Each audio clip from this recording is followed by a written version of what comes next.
Bienvenidos a la palabra gota a gota, llevando los principios doctrinales a la vida práctica. Hoy continuaremos con el estudio Unicidad, porque solo hay un único Dios. Con ustedes, el pastor y maestro Álvaro Torres. Vamos a orar, hermanos, esta mañana y pedir al Señor que nos guíe en esta reflexión bíblica. Soberano y eterno Dios, invocamos tu nombre en este momento y te suplicamos que nuestra mente sea bendecida con la iluminación del Espíritu Santo. Enséñanos a comprender tu palabra, Señor. Enséñanos a ser simples, sencillos a la hora de comprender lo que tú nos dices. Ayúdanos, Señor, para caminar a la luz de esa revelación. En el nombre de Jesucristo. Amén. Bueno, hemos estado hablando de la unicidad ya un buen trayecto. Y como hay algunas ideas que objetan nuestros puntos de vista y algunas conclusiones que son salidas de tono, porque a veces uno cuando lee se precipita a sacar conclusiones y las conclusiones no siempre son las más adecuadas. Yo voy a hacer una recomendación. Cuando uno va a interpretar un texto y decide interpretarlo, por ejemplo, desde el punto de vista lingüístico o desde el punto de vista gramatical, entonces tiene que ubicarse que va a respetar la gramática, va a respetar el texto, va a respetar los planteamientos que se hacen en el trozo, porque uno a veces quiere interpretar con base en versículos. Y sería bueno recordar que la Biblia no tiene versículos. Esos versículos se pusieron como para ayudar a la lectura. Claro que mucha gente que se apega a Mateo 8:25, y ellos dicen es que el 25, y dice, pero es que no es el 25. Por ejemplo, fíjese usted, cuando Jesús dice, y lo hemos leído muchas veces, Jesús dice, a la verdad la mies es mucha y los obreros pocos. Rogad al Señor de la mies que envíe obreros a su mies. El capítulo lo terminaron ahí, pero el incidente no termina ahí. Y como no fue escrito por capítulos, en realidad ese capítulo no existe. Es solo un acomodo para que uno pueda leer y saber por dónde dejó la lectura, nada más. Pero nos cortó la idea. Y la gente dice, ya leí el capítulo tal, ya lo leí. Pero resulta que cortó la conversación y el incidente. En realidad Jesús está diciendo, bueno, hay mucho trabajo y solo hay un obrero que soy yo. Entonces hay que buscar nuevos obreros. Pero él no se quedó, dice, llamando a los suyos de una vez, eso fue enseguida. Eso no fue mañana, ni pasado, ni el año entrante. Llamando a los suyos, les dio potestad y los envió. Entonces, él dijo, hay un solo obrero, se necesita obrero, yo voy a nombrar enseguida a otros. Y enseguida hubo consecuencias, porque cuando él nombra a los obreros, él tiene que darles parte de su autoridad. Si ya no era solo él que echaba demonios, ya había otras personas. No solo sanaba él, ya había otras personas. Enseguida que se reparte la autoridad, suben los riesgos. Así que, es decir, si uno lee con inteligencia lo que está sucediendo, ve que es un acto administrativo muy profundo, un cambio radical en la estructura misma del movimiento cristiano, y las consecuencias nos enseñaría para nosotros cuando hacemos nuestras distribuciones de trabajo, enseguida entendamos que al que se le da un cargo, alguna autoridad se le da, no se puede evitar. Entonces, eso si lo leemos desde el punto de vista gramatical, exegético, para entenderlo. Ahora, si yo lo que quiero es un punto de vista misionero, y entonces yo digo, no, la verdad es que la mies es mucho, y me paro ahí, más que todo no porque pare la conversación, sino porque me interesa enfatizar el hecho de que hay pocos obreros y que hay que rogar al Señor que los mande, pues me sirve. Pero eso sí, debo entender que yo he arrancado un pedazo de una conversación y la estoy usando fuera de contexto real. Entonces, en las notas que tengo aquí, de tipo apologético, van a hacer referencia un poco a eso, a que la persona agarra una palabra, o agarra un texto, o agarra una idea, y la desconecta de todas las ideas. Yo digo, bueno, esa señora tuvo un niño. Esa es una verdad. Pero cuando yo digo esa señora tuvo un niño, yo estoy implicando forzosamente, y no tengo que hacer ninguna explicación ni ninguna hermenéutica para ver si llego. No, esa señora tuvo una relación con un señor, tuvieron relaciones sexuales, ella pasó 9 meses embarazada y ese niño es resultado de eso. Entonces, cuando yo digo nació un niño, yo estoy suponiendo 4 o 5 cosas que pasaron antes, forzosamente tuvieron que pasar. Entonces, cuando yo agarro una palabra y la saco de un texto, yo no puedo hacer eso, porque esa palabra está enmarcada en un contexto gramatical o filosófico o cultural, donde yo no puedo evitar. Ay, circuncidaron al niño. Eso quiere decir que la señora tuvo un novio que se embarazó, que pasó 9 meses, que nació, y ya el niño tiene 8 días de nacido. No puedo evitar eso. Cuando yo digo una cosa, aunque no explique todo, yo estoy suponiendo las otras cosas que fueron obligadas para que este último evento sucediera. Entonces creo que es importante cuando leamos la Biblia que aprendamos a hacer eso, porque si no terminamos diciendo barbaridades. Una vez discutiendo con alguien dice, no, es que el Señor no era esto y esto otro, sino que Él fue llamado. Isaías 9 dice será llamado. Es un título que le pusieron, pero no es una realidad. Si eso es así, tendríamos que quitarle todo lo que dice ahí. Ni es hijo, ni es admirable, ni es niño, ni es nada.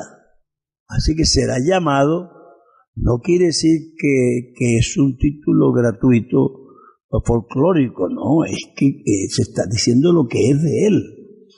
Así que la Biblia, si ahí dice que será llamado admirable, es porque era admirable. Si será llamado consejero, es porque era consejero. Y será llamado Padre Eterno, es que era Padre Eterno.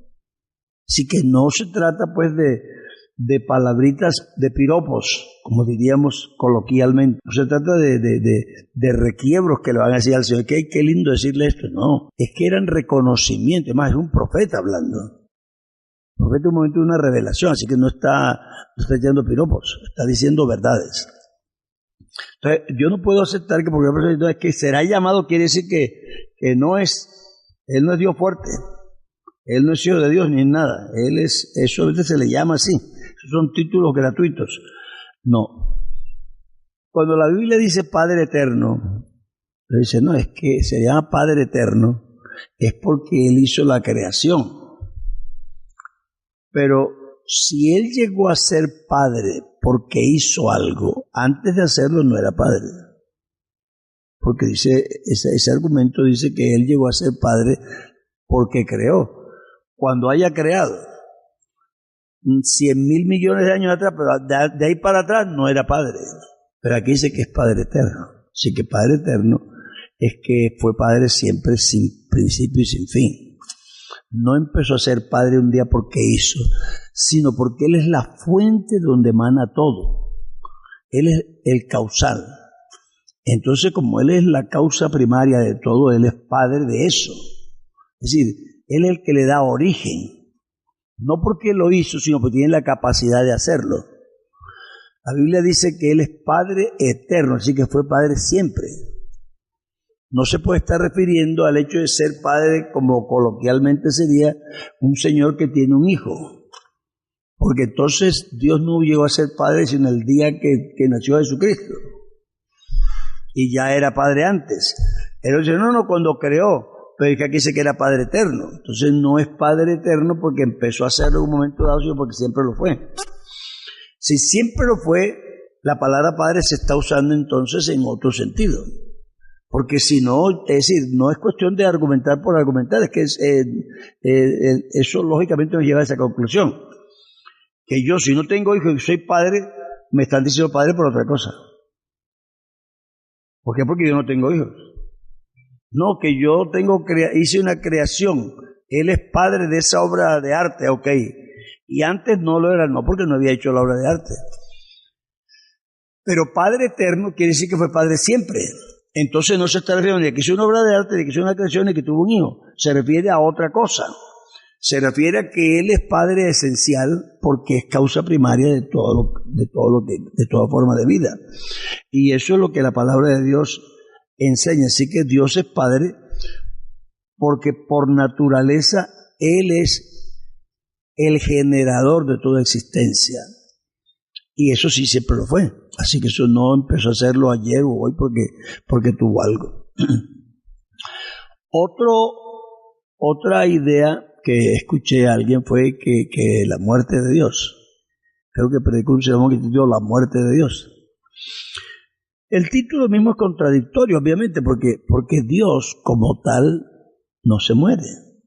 Es decir, nadie puede matar a Dios Espíritu.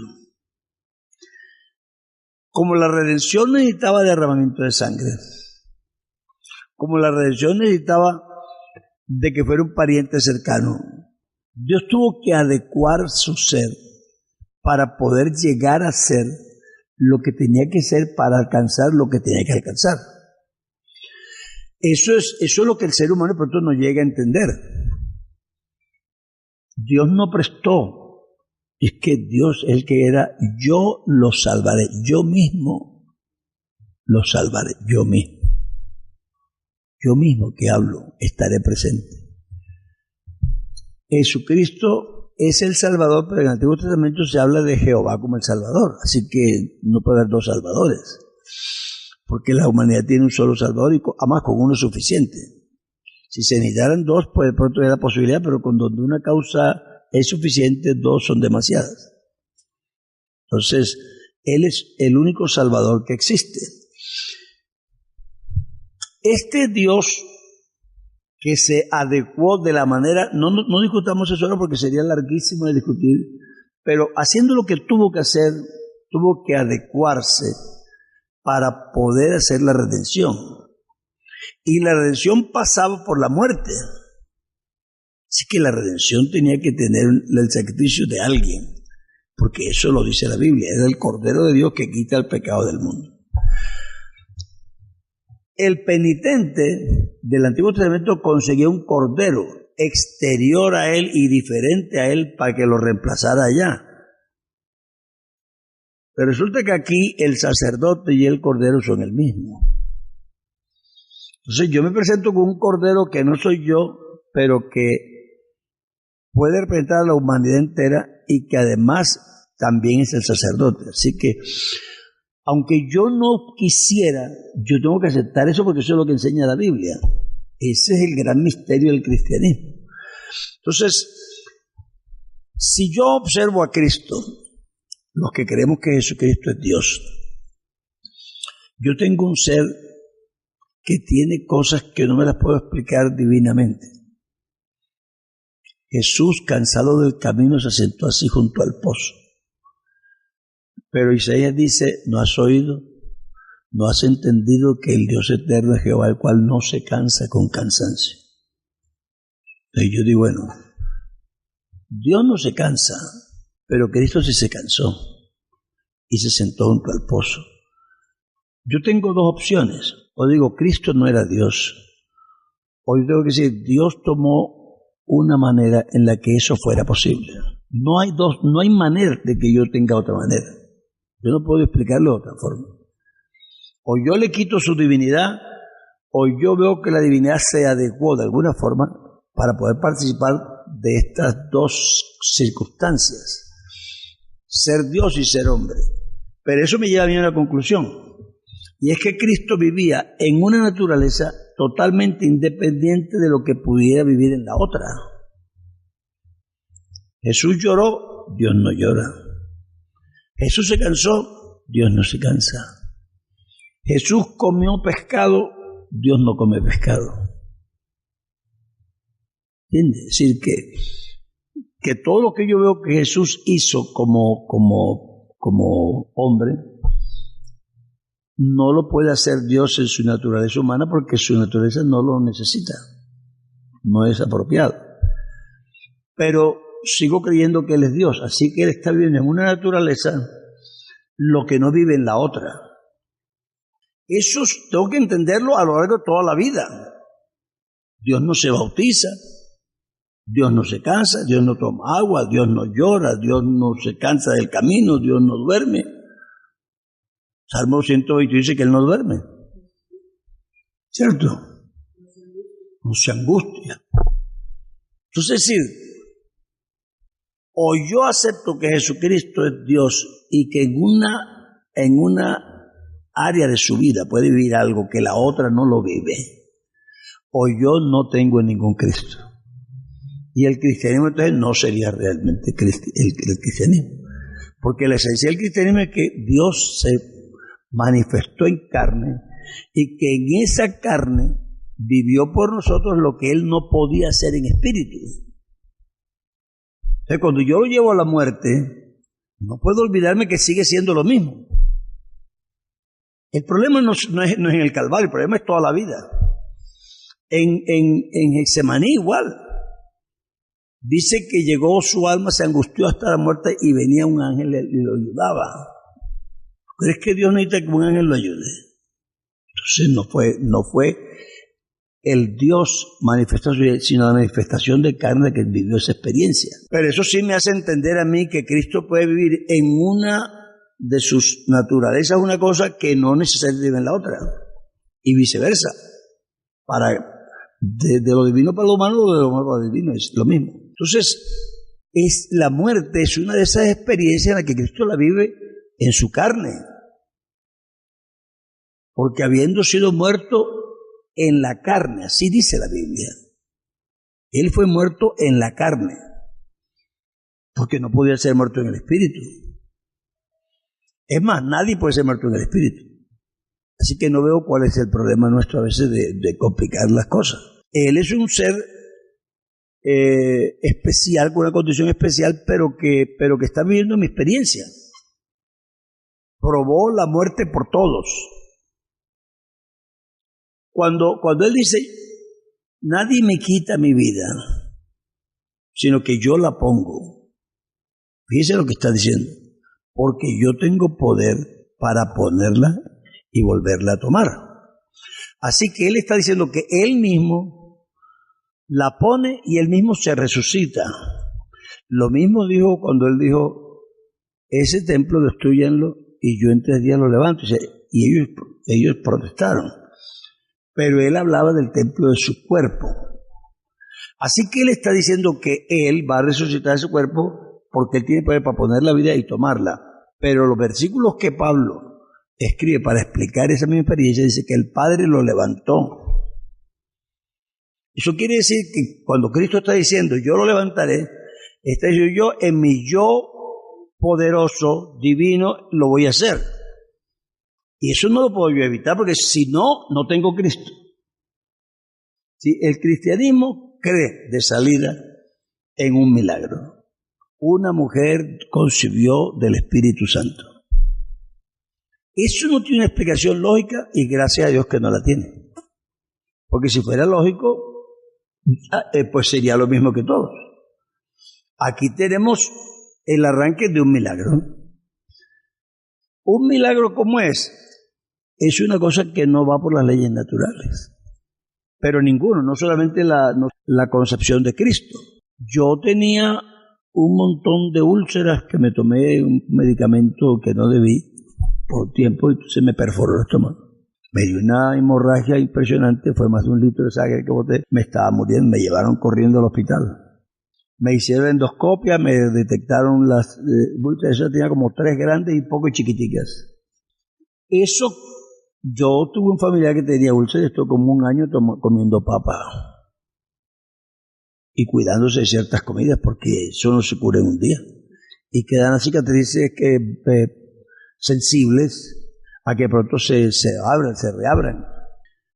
Pero yo a la 1:30 que me fueron ya a examinar cuánto me ponían de sangre, ya tenía sangre. Me tomaron la endoscopia otra vez y tenía cicatrices, no tenía úlceras. Eso no tiene una explicación lógica. Si la tuviera no sería un milagro. Eso no solamente con la concepción de Cristo. Cualquier milagro es así.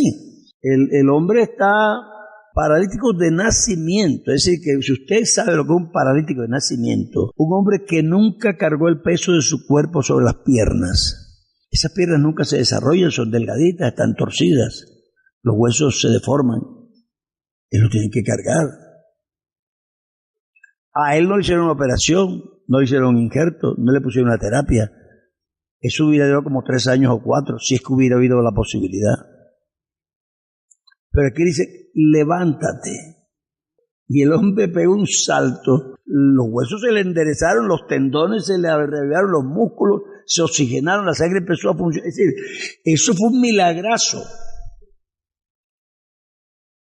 Y el hombre no entró dando pasitos que lo ayudaran a ver si podía caminar, entró saltando. Eso, o tú aceptas que es un milagro, o tú dices, no, eso no fue verdad. Así que tienes esas dos posibilidades. O aceptas el milagro, que no tiene explicación lógica. Y yo insisto en eso porque vea, todo predicador, pastor, por viejo, por joven, por todo lo que sea, que trate de dar una explicación lógica al milagro, ya perdió. Ya perdió. Dijo uno a mí, no, es que en el desierto, pues como hay una roca que tienen agua, Moisés lo llevó por ahí, te golpeaba la roquita y le cae poquita vez. Y yo sí. ¿Y de qué tamaño tiene que ser una roca que tenga suficiente agua para darle agua a 1 millón de personas? Pero no un día, sino 40 años. Un río portátil. Vea, en las reglas de hermenéutica hay una que se llama lo extraordinario de la Escritura. La Biblia, si usted quiere darle una hermenéutica clara, tiene que aceptar milagros, si no. Y dijo Dios, sea la luz. No, Dios no puede decir sea la luz. Bueno, hay otra explicación. Cogió el bombillo y prendió el interruptor y se iluminó todo el universo. No sé quién puso los cables, pero eso tiene sentido. O es un milagro o esa historia no es verdad. Esa es la única alternativa que tenemos. Entonces nosotros tenemos que creer y no hay explicación válida, no importa quién la dé. Si la dice una persona que parece de reputación o de inteligencia o de conocimiento, no es verdad. Esa persona lo que tiene es incapacidad de aceptar el milagro. El milagro está ahí. Es verdad que es incomprensible. ¿Quién de nosotros se puede resucitar a sí mismo? Nadie. Así que o tú crees que Cristo no es como tú, o tú no vas a creer eso. Entonces creo que la muerte de Dios es inaceptable, pero Cristo fue muerto en la carne. Eso lo dice la Escritura. Cristo fue muerto en la carne, pero vivificado en el Espíritu. Así que yo creo eso. Él no fue muerto en el Espíritu, él fue muerto en la carne. Porque la carne, pero la carne de Cristo, entre otras cosas, no la podían matar. Por eso dice, yo pongo mi vida, o sea, nadie me la quita. El aguijón de la muerte es el pecado. Nosotros morimos porque hemos pecado. La paga del pecado es muerte. Pero Cristo nunca pecó. Así que a él nadie lo podía matar. Él entregó su vida. Entonces esa muerte también tiene una connotación un poquito distinta a la larga. Porque no es que lo estén matando, él está entregando la existencia humana para redimir a la humanidad, pero nadie se la está quitando. Ni siquiera los clavos podían quitársela, ni la lanza que le enterraron en el costado. Pero Cristo entregó su vida. Esa es otra dimensión que en Cristo es distinta. Pero esa es la redención, ese es el pago. Es decir, si una cosa que tú me arrebatas no es un pago. Un pago es que yo te pago voluntariamente y doy y rescato algo. A cambio de esto recibo lo otro. Si me lo quitan, no he pagado nada, me lo quitaron ya. Entonces creo que es importante que nosotros entendamos ese misterio que está en la Biblia. Lo otro es la cuestión de la Trinidad. Con todo el respeto pues, que tenemos por los trinitarios, porque yo, lejos de mí, tratar de faltar el respeto a unas personas que son sanas en su manera de pensar. Pero es que la doctrina trinitaria no tiene sentido y tiene una gran complicación. Todos los libros que están tratando de explicar la Trinidad son falsos, todos. Así hoy escrito San Agustín. ¿Por qué? Porque parten de la posibilidad de una explicación. Y el fundamento de la creencia trinitaria es que eso es un misterio por encima de la razón. Es decir, que no se puede explicar. Así que toda explicación que se dé, la conclusión que den es mala. Si yo fuera trinitario, yo no explicaría, no, yo creo en la Trinidad y ya. ¿Por qué? Porque no tiene explicación. Es un misterio. Como estoy diciendo lo del milagro. Así que todo libro que trate de explicar la Trinidad se está equivocando. El solo intento de explicarla es una falta de respeto a su propia doctrina. Porque la doctrina trinitaria dice que ese es un misterio por encima de la razón, más allá de la razón, que no tiene razonabilidad. Pero la Biblia no habla de Trinidad. Es decir, no digamos que no menciona la palabra Trinidad, porque está bien que no la mencionara, pero que la sugiriera. Pero la Biblia no sugiere la palabra, la doctrina. De hecho, algunos grandes teólogos trinitarios dicen que la Trinidad es una revelación posterior a la Escritura. Así que eso no está en la Biblia. No hay ninguna escritura bíblica que explique la Trinidad o que la exponga.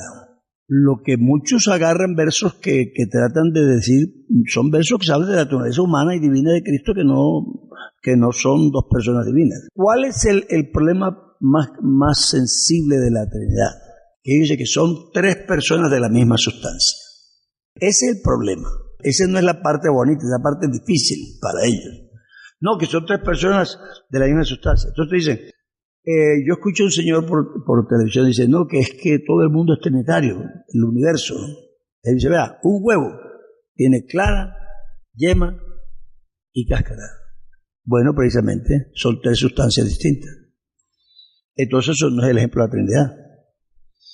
No, que hay la litosfera y la ionosfera, igual son distintas. Es decir, no hay nada. Espíritu, cuerpo y alma no simbolizan la Trinidad, puesto que son tres sustancias distintas. No hay nada en el universo, nada. Si fuera un huevo, sería tres claras o tres yemas o tres cáscaras, pero no puede ser clara, yema y cáscara, no puede ser. Sí, aquí hay tres sustancias. Así que no hay ninguna forma en el mundo que explique eso. Y la gran debilidad de la Trinidad es esa, que son tres personas de la misma sustancia.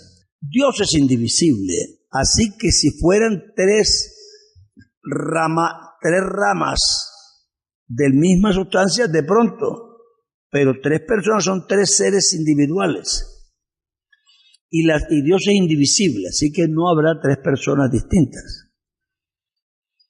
Nosotros lo que creemos es que a Dios no lo han clonado.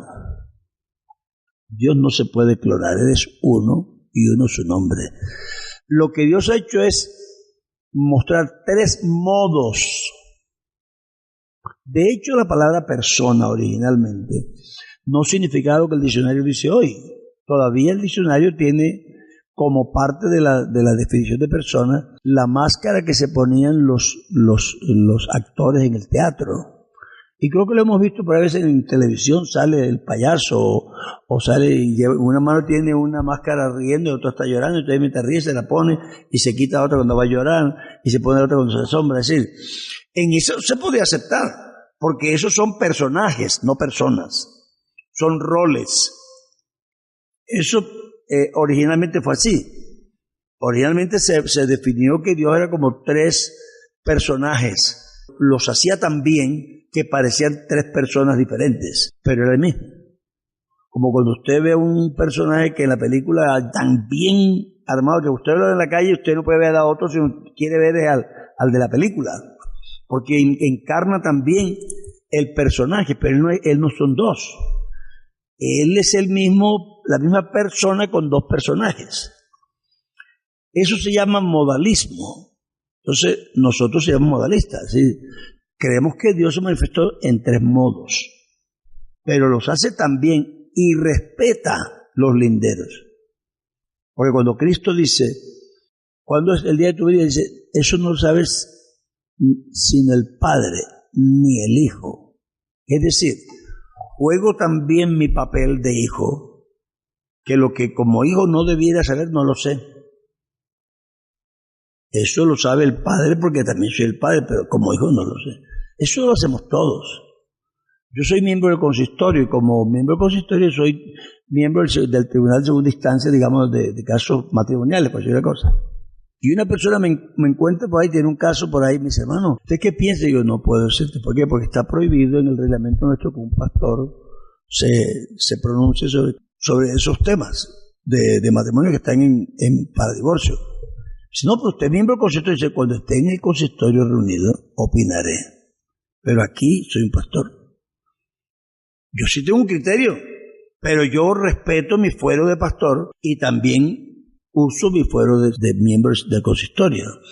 Eso no es una mentira, eso es que yo, verdad, respeto, dice, el cual no tuvo por usurpación el hacerse igual a Dios, sino que se humilló y se sujetó. Entonces, Dios, al asumir la forma de siervo, respeta el rol de siervo. Y cuando habla como siervo, guardando ese rol. Pero eso no hace que él deje de ser lo que es. Eso sucede no solamente en el Nuevo Testamento.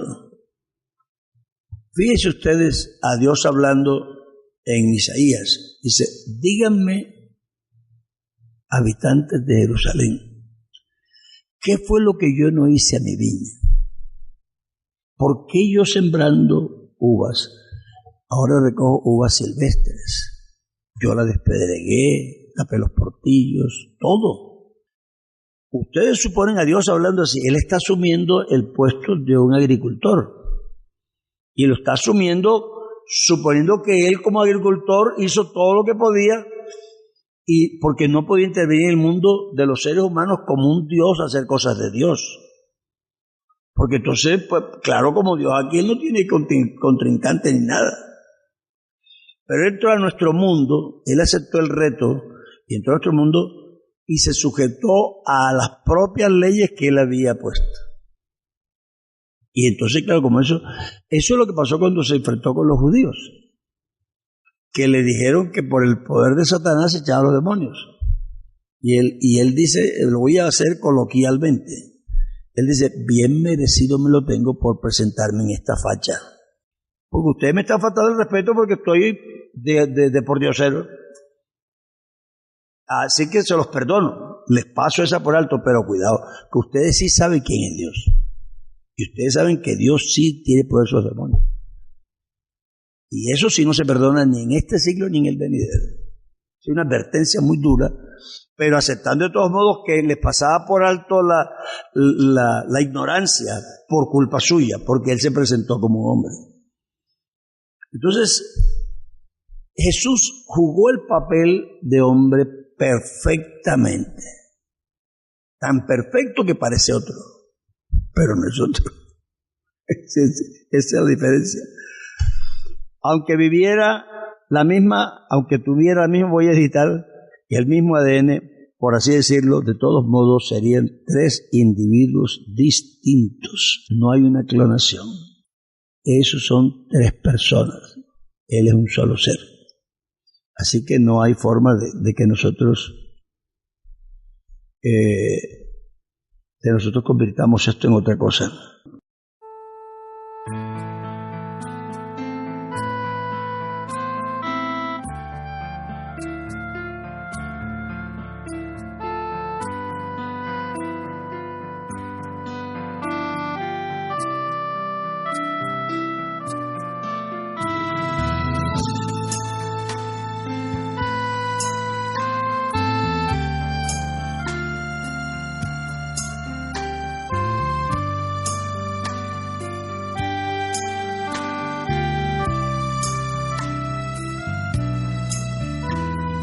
¿Cómo te voy a cambiar si tengo razones para servirte y amarte con toda mi alma? ¿Cómo te voy a cambiar si tengo razones para servirte y amarte con toda mi alma? Tú eres mi sombra de gran peñasco. Tú eres la fuente que calma mi ser. Tú eres mi refugio cuando estoy huyendo. Tú eres mi salud cuando estoy enfermo. Tú eres salud, tú eres amor, tú eres poder, yo soy un vencedor. Tengo garantía, Señor, para amarte. No te puedo negar. Tú eres el fuego que purifica mi vida. Tú eres la nube que me da sombra en el desierto. Tú eres luz que alumbra en la oscuridad cuando llega la noche. Eres el león de Judá, mostrando tu poder. Tú eres luz que alumbra en la oscuridad cuando llega la noche. Eres el león de Judá, mostrando tu poder.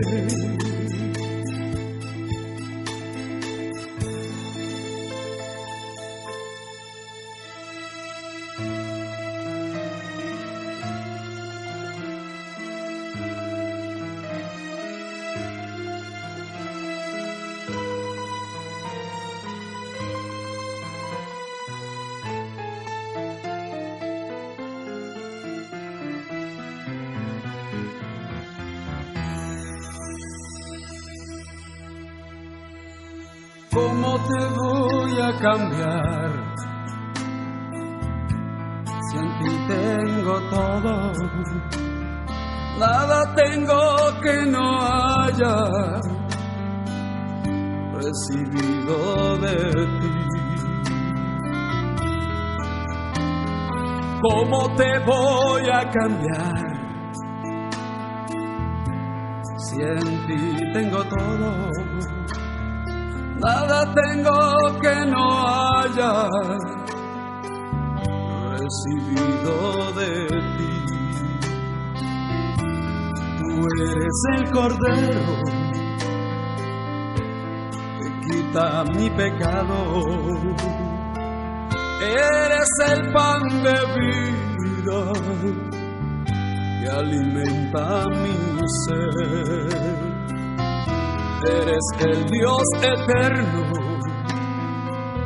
en el trono estás sentado. Fuera de ti no hay más. Eres Dios soberano. Delante de ti, Jesús, quiero estar. Tu gloria sentir, tu nombre adorar. Tú eres mi vida, Jesús, yo te amo. No te voy a negar. Tú eres el gran yo soy, el alfa y la omega. Eres principio y fin. Jesús, tú eres mi Dios. Eres creador de los cielos, de la humanidad. Eres el Dios verdadero. Eres Jesús de Nazaret y pronto volverás. Te estoy esperando, oh mi Jesús, mas yo no sé cuándo ha de venir. Seguridad tengo que tú volverás y me llevarás. Seguridad tengo que tú volverás y me llevará. Seguridad tengo, tú volverás y me llevarás. Álvaro, usted menciona, y lo sabemos, no aparece el misterio de la Trinidad en la Biblia, pero sí el misterio de la piedad. Y nos queda claro que no lo vamos a explicar lo que es un milagro, el misterio de la piedad es un milagro, pero sí, y recordémosle a los oyentes en qué consiste el misterio de la piedad. Sí, el misterio de la piedad, ahí mismo lo explica. Sin contradicción, grande es el misterio de la piedad, 2 puntos. Dios fue manifestado en carne, fue predicado, fue recibido, fue visto. Yo no sé por qué nosotros nos hemos complicado. Claro, también nosotros somos cristianos después de 2000 años. Entonces ya ha habido mucha controversia y mucha hilación de ideas que nos han distorsionado la realidad. Moisés le dice a Dios que le muestre su rostro, que le muestre su gloria. Se ve que para los judíos la palabra gloria era la hermosura de la persona, su rostro. Porque lo que le responde Dios a Moisés es eso. Le dice, no me verás mi rostro. Eso no se pudo hacer. Y Dios le dijo a Moisés que eso era imposible. Pero cuando Felipe le dice a Jesús que le muestre al Padre, que es lo mismo, le está pidiendo que le muestre el invisible. Él dice, ¿cómo me pides tú eso, Felipe? Es decir, que he estado contigo como 3 años y tú no te has dado cuenta. El que me ha visto a mí, no ha visto a la manifestación, que sería correcto decirlo igual, pero es que va directo al grano. El que me ha visto a mí, ha visto al Padre. ¿Cómo dices tú? Muéstranos al Padre. Así que la manifestación de Dios es una muestra de amor.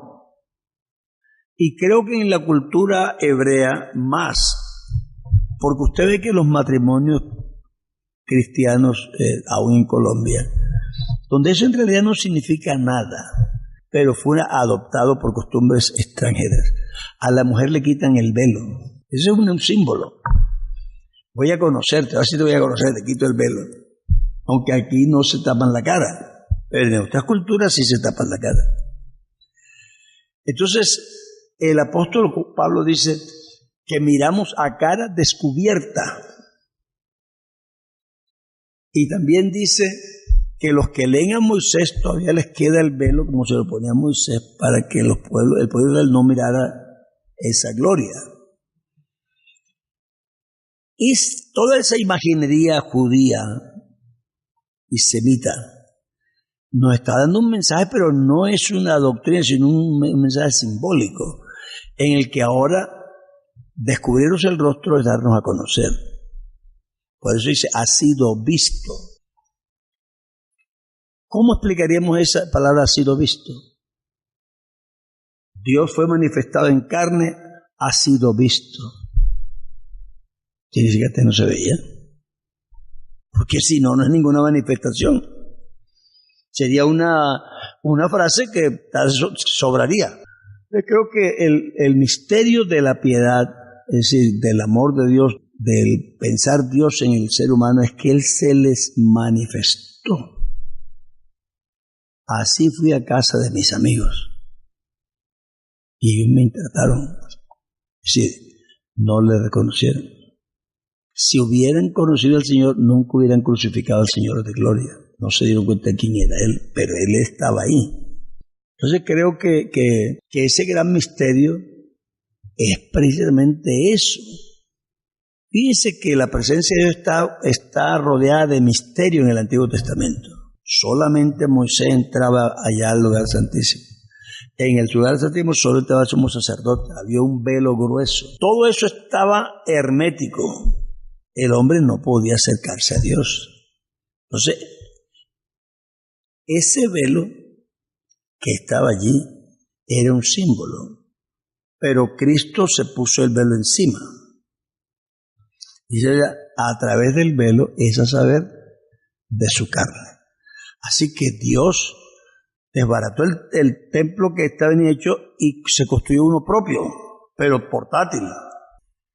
Así que lo que Dios se manifestó entre nosotros con velo y sin velo, pero este velo cogió una forma que nosotros, ahí sí lo estoy viendo.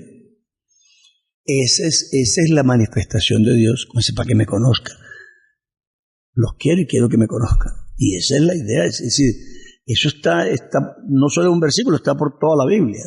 Solamente tenemos que deducirlo. Somos monoteístas porque creemos en un Dios, pero también creemos en la unicidad. ¿Qué es la unicidad? Pues si buscamos el diccionario, unicidad es calidad de uno, de único. Y si buscamos monoteísmo, quiere decir la creencia en un solo Dios.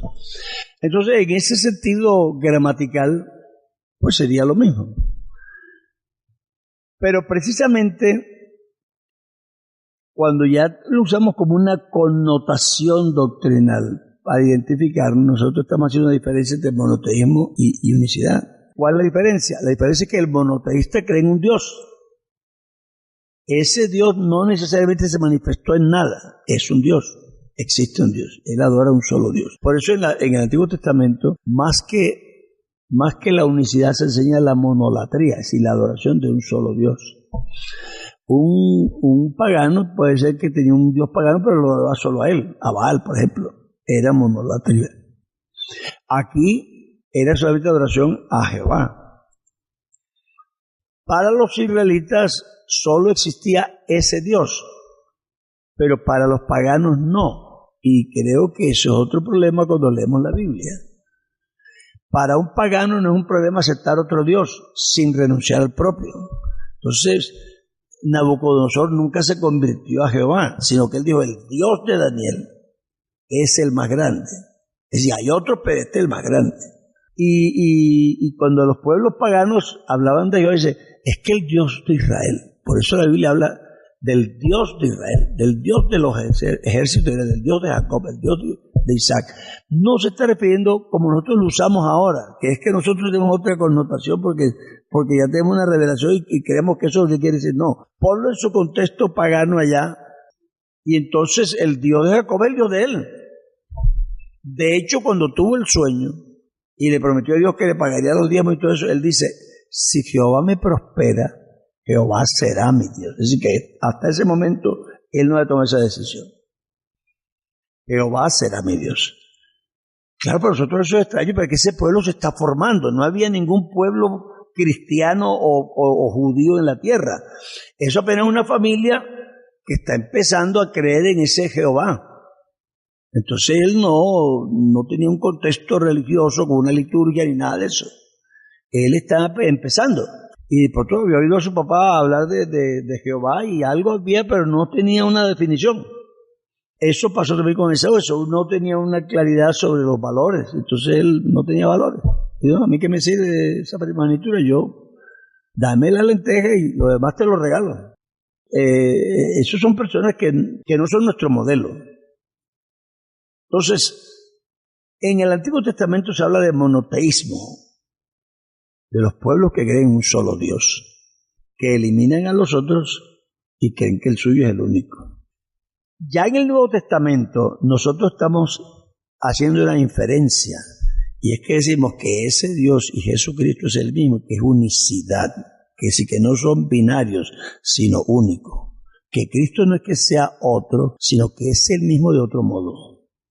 Entonces, en nuestro mundo teológico cristiano, unicidad tiene otra connotación, no solamente que es calidad de único, sino que es único en el sentido de que ese Dios único se manifestó en un ser y sigue siendo el único Dios. Sí, eso sin dejar de ser lo otro. Sí seguimos creyendo en monoteísmo, pero todavía hay gente que cree en monoteísmo y no cree que Jesucristo es Dios. Los testigos de Jehová son monoteístas, los trinitarios son monoteístas, los islámicos son monoteístas y muchos otros son monoteístas, pero no creen en el Dios nuestro, pero creen que el de ellos es el único. Es decir, que ser monoteísta no significa creer en el verdadero Dios, sino creer en un Dios. Nosotros somos monoteístas de la creencia en Jehová. Pero como tenemos a Jesús que decimos que es Dios, para hacer claridad que no creemos en dos dioses, decimos, no, es que somos unicitarios. Es decir, que ese Dios único, espiritual, invisible, se hizo visible. Pero él mismo. Eso es lo que creemos. Gloria a Dios. Dios les bendiga a todos. Gracias por sintonizar la palabra gota a gota. Esperamos que se tome un momento para escribirnos y dejarnos un mensaje de cómo este ministerio radial ha aportado para su crecimiento espiritual. Escríbanos a lanuevaradioipuc@gmail.com